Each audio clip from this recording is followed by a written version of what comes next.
මේ සමාජ මාධ්‍යවල දැන් පේශල දැන් මේ විශේෂයෙන්ම මේ බයියෝ කියන කණ්ඩායම මේක පිළිබඳව hina වෙනවා. මේක කොහොමද ගණන් කරන්නේ?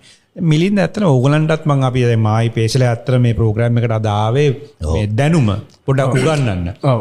මොකද දැන් මේ සංගණන මේ ගණන් කිරීමේදී ඇත්තටම විශේෂයෙන්ම මම කියන්න ඕනේ පැලවත්තේ විශේෂ කණ්ඩායමක් ඉන්නවා. මේ කණ්ඩායම ඉස්සර ඉඳලම හරියට ට්‍රේන් කරලා තියෙන්නේ.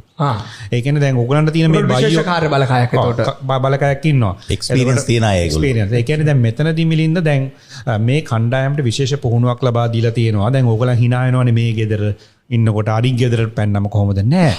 මේ අයට විශේෂ දැනුමක් තියෙන උගන්වලා තියෙනවා. දැන් අපිට පුළුවන් දැන් මට පුළුවන් අඳුරන්න. ඔව් මම අඳුර මිලින්ද කියලා දැක්කම. ඔව් හදන්න. පේශල. ඒ වගේ මූණෙන් මූණ අඳුරන්න පුළුවන්. ඒ වගේ වඳුරු මේ රිලවුන්ගෙත් මූණෙන් මූණ වෙනස්. අපිට එක වගේ පෙවුනට. අන්න හරි.